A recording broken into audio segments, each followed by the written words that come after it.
Hello जनता, क्या हाल चाल। स्वागत है आप सभी का हमारे प्यारे HRR चैनल में। आज हम रेस्पिरेटरी वॉल्यूम्स एंड कैपेसिटी का लेक्चर लेने वाले हैं। तो ये चैप्टर यानी जो ये चैप्टर है breathing and exchange of gas, इसका एक टॉपिक है रेस्पिरेटरी वॉल्यूम्स।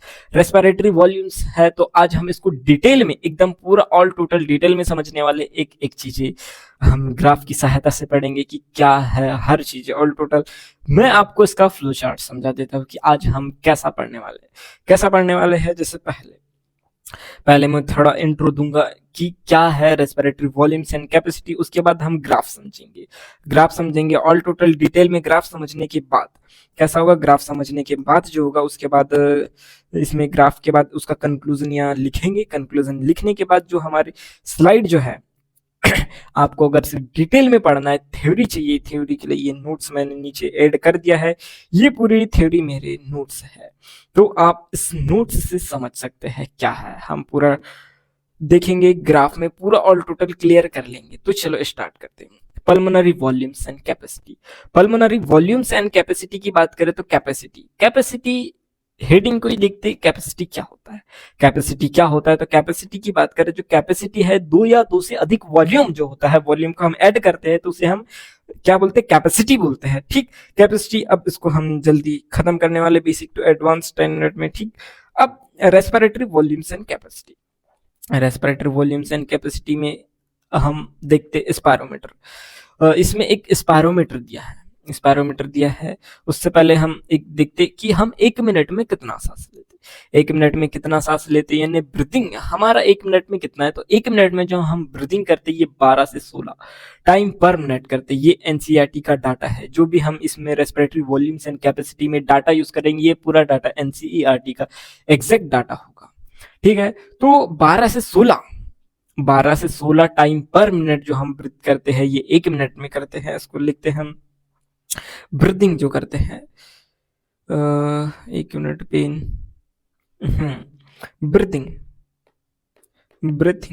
ब्रीथिंग जो करते हैं हम 1 मिनट में 12 से 16 टाइम पर मिनट या हम इसे ब्रेथ पर मिनट भी बोल सकते हैं। अब उसके बाद स्पायरोमीटर बोला था। स्पायरोमीटर क्या है? तो स्पायरोमीटर वो है जिसे हम ये रेस्पिरेटरी वॉल्यूम्स यानी पल्मोनरी वॉल्यूम्स की बात करें, यानी पल्मोनरी वॉल्यूम फाइंड आउट यानी निकालते हैं हम। किसकी सहायता से निकालते हैं? रेस्पिरेटरी वॉल्यूम्स यानी पल्मोनरी वॉल्यूम्स जो है हम ये स्पायरोमीटर की सहायता से ही निकालते हैं। बट स्पायरोमीटर की सहायता से हम ऑल जो वॉल्यूम्स है, ऑल वॉल्यूम से नहीं निकाल सकते। कुछ ऐसी भी वॉल्यूम है जिसको हम नहीं माप सकते स्पायरोमीटर की सहायता से। अब स्पायरोमीटर की सहायता से नहीं माप सकते, अब ग्राफ में हम समझेंगे कौन सी है कौन सी नहीं है, सब ऑल टोटल डिटेल में समझेंगे। पहले हम स्पायरोमीटर का काम लिख देते कि स्पायरोमीटर क्या काम आता है। स्पायरोमीटर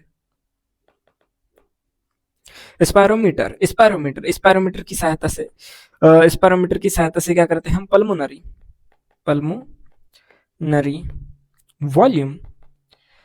वॉल्यूम्स निकालते हैं। पल्मोनरी वॉल्यूम्स निकालते हैं। पर हमने जैसे ब्रीथिंग बोला तो ब्रीथिंग हमने देखा नहीं कि ब्रीथिंग वर्ड क्या होता है। ब्रीथिंग वर्ड यानी ब्रीथिंग जो है, ब्रीथ यानी क्या होता है। तो हम ब्रीथ को समझते कि एक ब्रीथ में क्या होता है। जैसे एक ब्रीथ की बात करें तो एक ब्रीथ में हम सांस लेते प्लस छोड़ते हैं, इनहेलेशन प्लस एक्सहेलेशन को हम ब्रीथ बोलते हैं। इनहेलेशन और एक्सहेलेशन दोनों जो है हम 1 मिनट में, भाई साहब, ये 12 से 16 बार करते हैं हम सभी करते। तो ब्रीथ में लिख देते इंस्पायरेशन प्लस एक्सपायरेशन, ये क्या है? ब्रीथ है। अब ये जो था इंट्रो था। अब उसके बाद हम पूरा ग्राफ ऑल टोटल चीजें सभी चीज समझते क्या है। अब पहला आता है टाइडल वॉल्यूम। तो इसका पहले हम कौन सी वॉल्यूम जो है बेसिक है और ड्राइव्ड है, वो दो टर्म आती है इसमें। बेसिक टर्म आती है, ड्राइव टर्म आती है। बेसिक टर्म से मिलकर ड्राइव टर्म बनती है। बेसिक टर्म से मिलकर क्या बनती है? ड्राइव टर्म बनती है। बेसिक इंडिपेंडेंट होती है। तो हम देख लेते कौन सी बेसिक है। जैसे ये बेसिक है, एक मिनट, जैसे ये बेसिक है तो बेसिक जो है, बेसिक में हम टाइडल वॉल्यूम पढ़ेंगे। क्या पढ़ेंगे? पहले टाइडल वॉल्यूम समझेंगे, टाइडल वॉल्यूम के बाद अपन उसका वॉल्यूम देखेंगे क्या है, ये चीजें सब देखेंगे। फिर उसके बाद इंस्पायरेटरी रिजर्व वॉल्यूम यानी अंतः श्वसन सुरक्षित आयतन, एक्सपायरेटरी रिजर्व वॉल्यूम बहिर् श्वसन सुरक्षित आयतन, रेसिडुअल वॉल्यूम यानी अवशिष्ट आयतन। ये सब फ्लो बता रहा हूँ कि मैं कैसा फ्लो यानी एक एक चीज कैसे समझाऊंगा। ठीक है, उसके बाद हम ड्राइव टर्म पढ़ेंगे। ड्राइव टर्म जो है, ड्राइव टर्म ये बेसिक टर्म से मिलकर बनी है। इंस्पायरेटरी कैपेसिटी अंतः शोषण क्षमता, एक्सपायरेशन, फिर उसके बाद फंक्शनल रेसिडुअल कैपेसिटी समझेंगे, वाइटल कैपेसिटी यानी जैव क्षमता, फिर total lung capacity, total lung capacity, ये सब समझेंगे। बस आज का लेक्चर इतना ही रहेगा, आज का लेक्चर इतना ही रहेगा। तो चलो हम ग्राफ में समझते क्या है, ग्राफ में समझते क्या है, दिख रहा है आप लोगों को।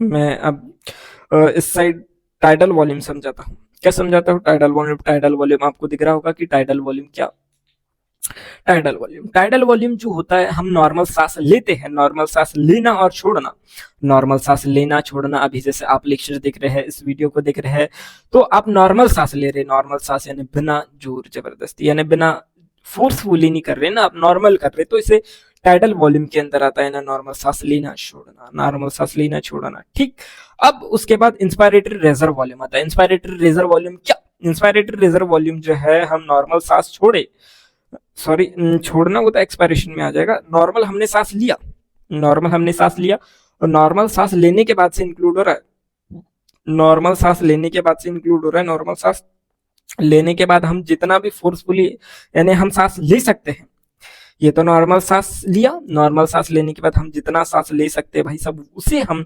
इंस्पायरेटरी रिजर्व वॉल्यूम बोलते हैं। इंस्पायरेटरी रिजर्व यानी वॉल्यूम बोलते हैं, यहाँ से यहाँ तक है। कहाँ से कहाँ तक? नॉर्मल सांस लेने के बाद जो फोर्सफुली कर रहे हैं वो है। उसके बाद अपने क्या बोलते हैं, एक्सपायरेटरी रिजर्व वॉल्यूम देखते हैं। एक्सपायरेटरी रिजर्व वॉल्यूम में भी सेम है, इसका अपोजिट, इसका अपोजिट ये है कि हमने नॉर्मल सांस लिया, नॉर्मल सांस लिया, इधर ऊपर क्या है, ऊपर लिया सांस, फिर उसके बाद नॉर्मल सांस छोड़ा, नॉर्मल सांस छोड़ने के बाद से इंक्लूड हो रहा है फोर्सफुली जो छोड़ा भाई साहब, जो फोर्सफुली छोड़ेगा उसे हम एक्सपायरेटरी रिजर्व वॉल्यूम कहते हैं। क्या कहते हैं? एक्सपायरेटरी रिजर्व वॉल्यूम कहते हैं, एक्सपायरेटरी रिजर्व वॉल्यूम कहते हैं। उसके बाद इंस्पायरेटरी रिजर्व वॉल्यूम यानी IRV, क्या IRV, एक मिनट यार, IRV, ये IRV समझा, फिर उसके बाद ERV समझा, ERV के बाद क्या समझेंगे? टाइडल वॉल्यूम तो समझ लिया। ठीक, अब हम देखते हैं रेसिडुअल वॉल्यूम। रेसिडुअल वॉल्यूम क्या होता है? रेसिडुअल वॉल्यूम क्या होता है? रेसिडुअल वॉल्यूम, ये अपन इसके जो वॉल्यूम है ना, ये जो जैसे 1100 लिखा है, इसको हम बाद में समझते, पहले हम इसकी डेफिनेशन यानी एक्चुअल में होता क्या है वो समझते। रेसिडुअल वॉल्यूम, रेसिडुअल वॉल्यूम वो होता है जब हम फोर्सफुली सांस छोड़ते हैं, नॉर्मल सांस छोड़ा, उसके बाद फोर्सफुली छोड़ा, फोर्सफुली जब हम छोड़ते हैं, जितनी भी ताकत है, फोर्सफुली जितना भी फोर्स लगा के हम सांस छोड़ सकते हैं, उसके बाद जो लंग्स में हवा बच जाती है, जो लंग्स में हवा बच जाती है, उसे हम रेसिडुअल वॉल्यूम कहते हैं। रेसिडुअल वॉल्यूम यानी फोर्सफुली सांस छोड़ना, ये याद रखना। और अगर से हम नॉर्मल सांस छोड़ रहे हैं, नॉर्मल सांस छोड़ रहे हैं, नॉर्मल आ गया तो फिर नॉर्मल सांस छोड़ रहे हैं, उसके बाद जितना भी लंग्स में बची रहे, उसे FRC यानी फंक्शनल रेसिडुअल कैपेसिटी बोलते हैं। ये दो टर्म में आपको कंफ्यूजन नहीं होगा। अगर से नॉर्मल बोला, नॉर्मल सांस छोड़ रहे, उसके बाद जितनी भी हवा बची FRC, और फोर्सफुली की बात करें उसके बाद RV यानी रेसिडुअल वॉल्यूम। उसके बाद हम inspiratory capacity, expiratory capacity, total lung capacity, vital capacity, ये समझते हैं। ये सब डेराइव टर्म है। डेराइव टर्म है इंस्पायरेटरी कैपेसिटी। इंस्पायरेटरी कैपेसिटी को समझते कि इंस्पायरेटरी कैपेसिटी क्या है। इंस्पायरेटरी कैपेसिटी क्या है तो इसको समझते हैं। इंस्पायरेटरी कैपेसिटी जैसे इसमें क्या आता है, टाइडल, इसको इंस्पायरेटरी कैपेसिटी का फॉर्मूला क्या है? इंस्पायरेटरी कैपेसिटी का फॉर्मूला अपना टाइडल वॉल्यूम प्लस ERV, ये फॉर्मूला आता है। इसको हम लिख लेते, यहीं पे लिख लेते, क्या फॉर्मूला इसका? अपना tidal volume TV plus IRV, TV plus IRV, ये इंस्पायरेटरी कैपेसिटी का फॉर्मूला है। इंस्पायरेटरी कैपेसिटी का फॉर्मूला है, हम यही एक्सपायरेटरी कैपेसिटी का भी लिख देते, जो इसका होता है TV प्लस ERV, और इसका जो होता है फंक्शनल रेसिडुअल कैपेसिटी, इसका फॉर्मूला जो होता है ERV plus RV, total lung capacity में तो सभी चीजें आएगा। वाइटल कैपेसिटी का फॉर्मूला लिख देते हैं। वाइटल कैपेसिटी कहता है इसमें IRV plus ERV plus tidal volume. तो ये चीजें, ये वाइटल कैपेसिटी का फॉर्मूला है, हमने सभी का फॉर्मूला लिख चुका है। तो सभी के फॉर्मूला लिख लिए है, टोटल लंग कैपेसिटी का नहीं लिखे। टोटल लंग कैपेसिटी को हम बाद में देखेंगे कि VC plus RV, VC plus RV ये जो होता है ये टोटल लंग कैपेसिटी का फॉर्मूला है, या आप इधर से भी टोटल गिन सकते हैं, ये शॉर्ट फॉर्म। ठीक, अब हम क्या इंस्पायरेटरी कैपेसिटी देख रहे थे ना, इंस्पायरेटरी कैपेसिटी देख रहे थे। इंस्पायरेटरी कैपेसिटी क्या होता है? इंस्पायरेटरी कैपेसिटी यानी हम नॉर्मल सांस छोड़ा, नॉर्मल सांस छोड़ा, नॉर्मल सांस छोड़ने के बाद पेन से देखते, नॉर्मल सांस छोड़ा हमने, क्या किया, कहाँ है इंस्पायरेटरी कैपेसिटी? इंस्पायरेटरी कैपेसिटी यहाँ तक है ना, नॉर्मल सांस छोड़ा, नॉर्मल सांस छोड़ा, नॉर्मल सांस छोड़ने के बाद नॉर्मल सांस लेंगे इंसान ना, नॉर्मल सांस लेना फिर और फोर्सफुली सांस लेना, नॉर्मल लेना फिर फोर्सफुली लेना, इसे इंस्पायरेटरी कैपेसिटी बोलते हैं। यानी नॉर्मल लिए फिर उसके बाद फोर्सफुली लिए, दोनों को इंक्लूड मिला के इंस्पायरेटरी कैपेसिटी बोला जाता है। और फोर्सफुल फिर नॉर्मल सांस लेते हैं, नॉर्मल सांस लेते हैं, उसके बाद एक्सपायरेटरी कैपेसिटी की बात कर रहे हैं हम। तो नॉर्मल सांस लिया, उसके बाद जो जोर से छोड़ा, ये कैसा जोर से, सॉरी नॉर्मल छोड़ा फिर उसके बाद जो जोर से छोड़ा, इसे हम एक्सपायरेटरी कैपेसिटी बोलते हैं, एक्सपायरेटरी कैपेसिटी बोलते हैं। उसके बाद वाइटल कैपेसिटी, वाइटल कैपेसिटी क्या है? वाइटल कैपेसिटी जो होता है जोर से सांस लेना और जोर से सांस छोड़ना, आप कितना जोर से सांस ले सकते हैं और कितना छोड़ सकते हैं, ये वाइटल कैपेसिटी के अंदर आता है। ये किसके अंदर आता है? ये वाइटल कैपेसिटी के अंदर आता है, वाइटल कैपेसिटी के अंदर आता है। तो वाइटल कैपेसिटी में ये देखो, ये कितना आपने जोर से सांस लिया, फिर कितना ही जोर से सांस छोड़ा, फिर नॉर्मल, तो ये वाइटल कैपेसिटी है। वाइटल कैपेसिटी, वाइटल कैपेसिटी के बाद एफआरसी, एफआरसी हमने देखा, एफआरसी क्या देख रहे, जैसे इतना क्या था, ये आरवी था। आरवी यानी हमने नॉर्मल सांस छोड़ा, उसके बाद जोर से छोड़ा, जो लंग्स में बच गया, ये लंग्स में हवा बची, ये रेसिडुअल वॉल्यूम था। बट इसमें जैसे हमने नॉर्मल सांस लिया और नॉर्मल सांस छोड़ा, नॉर्मल सांस छोड़ने के बाद जितना भी ये लंग्स में हवा बच रही है, ये रेसिडुअल, फंक्शनल रेसिडुअल कैपेसिटी कहलाता है। उसके बाद टोटल कैपेसिटी, टोटल कैपेसिटी सभी को इंक्लूड करेंगे तो टोटल कैपेसिटी आ जाता है। ये था अपना pulmonary volumes, pulmonary volumes and capacity का था। अब इसकी वॉल्यूम देख लेते, कितना कितना मान है इनका, कितना कितना मान है। जैसे टाइडल वॉल्यूम, टाइडल वॉल्यूम की बात करें तो टाइडल वॉल्यूम जो होता है, टाइडल वॉल्यूम का मान जो होता है 500 ml होता है। अगर से आप लोगों को नहीं दिख रहा होगा तो मैं इधर हट जाता हूँ। जैसे ये टाइडल वॉल्यूम, टाइडल वॉल्यूम जो है, टाइडल वॉल्यूम का जो वॉल्यूम होता है कितना होता है? 500 ml होता है। कितना होता है? 500 ml होता है। उसके बाद ERV, ERV यानी inspiratory reserve volume, inspiratory reserve volume का कितना मान होता है? इंस्पायरेटरी रिजर्व वॉल्यूम का मान 3000 ml। कितना मान होता है इसका? 3000 ml होता है। वही एक्सपायरेटरी रिजर्व वॉल्यूम यानी ERV, ERV का मान जो होता है 1000 से 1100 ml, 1000 से कितना होता है? 1100 ml होता है। और उससे ज्यादा मान होता है भाई सब रेसिडुअल वॉल्यूम का, रेसिडुअल वॉल्यूम जो है अपना 1100 से 1200 ml। कितना होता है इसका? 1100 से 1200 ml होता है। और ERV का मान यानी 1000 से 1100 होता है। फिर एक्सपायरेटरी कैपेसिटी, इंस्पायरेटरी कैपेसिटी का हम फाइंड आउट कर सकते हैं। जैसे tidal volume 500 plus IRV, IRV कितना है? 3000, तो इसका मान कितना हो जाएगा? इंस्पायरेटरी कैपेसिटी का 3500। कितना मान हो गया इसका? 3500 मान हो गया। वही एक्सपायरेटरी कैपेसिटी की बात करें, एक्सपायरेटरी कैपेसिटी का कितना होता है? तो हम यानी टीवी प्लस ERV से फाइंड आउट कर सकते हैं। कितना है यहाँ? 1000, 1000 प्लस 500 कितना हो गया? 1500। यानी एक्सपायरेटरी जो कैपेसिटी है ना, एक्सपायरेटरी कैपेसिटी का जो मान है ये 1500 होगा। फिर उसके बाद वाइटल कैपेसिटी, वाइटल कैपेसिटी हम ये तीनों को जोड़ देंगे, तीनों को जोड़ देंगे तो ये 45,000 ml आएगा, यानी 4500 ml।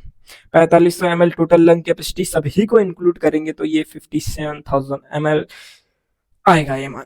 तो ये वॉल्यूम से भी देख लिए हमने, ग्राफ भी पूरा समझ लिए, ऑल टोटल इनकी डेफिनेशन, सभी चीजें, कुछ भी चीज जो था इसमें नहीं छूटा है, ऑल टोटल डिटेल में। तो ऑल टोटल डिटेल में समझ लिया। अब हम नोट्स से कुछ चीजें अगर से छूट गई होगी तो यहाँ से देख सकते हैं हम। अपन ने क्या देखा? रेस्पिरेटरी वॉल्यूम इन कैपेसिटी में नॉर्मल ब्रीदिंग देखा हमने। नॉर्मल, एक बार रिवीजन समझो आप, ये जो समझा रहा हो इसको रिवीजन समझो आप, रिवीजन। नॉर्मल ब्रीदिंग कितना किया अपन ने? 12 से 16 टाइम पर मिनट, यानी ब्रीथ पर मिनट। एक ब्रीथ में कैसा था? Inspiration plus expiration. स्पायरोमीटर की सहायता से क्या फाइंड आउट कर सकते थे हम? पल्मोनरी वॉल्यूम फाइंड आउट कर सकते थे हमने। स्पायरोमीटर की सहायता से हम रेसिडुअल वॉल्यूम को फाइंड आउट नहीं कर सकते। फिर बेसिक टर्म पढ़ा, टाइडल वॉल्यूम 500 ml, ये देखा। फिर उसके बाद इंस्पायरेटरी रिजर्व वॉल्यूम, ये इसका मान जो था inspiratory reserve volume, inspiratory reserve volume का जो मान है, कितना मान है इंस्पायरेटरी रिजर्व वॉल्यूम का? ये 2500 से 3000 ml, 2500 से 3000 ml। ग्राफ में 3000 ml लिखा है, 2500 से 3000 ml। फिर एक्सपायरेटरी रिजर्व वॉल्यूम इसका 1000 से 1100 ml। वहां जो लिखा 1000 ml लिखा है ग्राफ में, तो इसका 1000 से 1100 ml एक्सपायरेटरी रिजर्व वॉल्यूम का मान होता है। एक्सपायरेटरी रिजर्व वॉल्यूम का मान होता है, ये देखा 1000 से 1100 ml।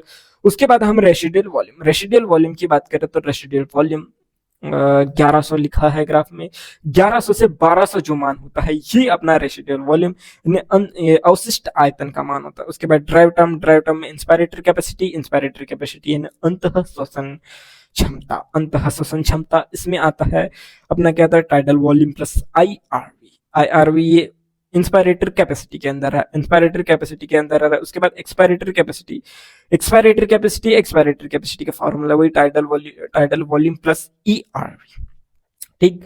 उसके बाद फंक्शनल रेसिडुअल कैपेसिटी देखते हैं। फंक्शनल रेसिडुअल कैपेसिटी का फॉर्मूला क्या है? फंक्शनल रेसिडुअल कैपेसिटी का फॉर्मूला होता है एफआरसी यानी FRC is equal to ERV plus RV ये एफआरसी टाइडल। फिर उसके बाद वाइटल कैपेसिटी में जोर से सांस क्या लेना, फिर छोड़ना जोर से, फिर टाइडल वॉल्यूम यानी ईआरवी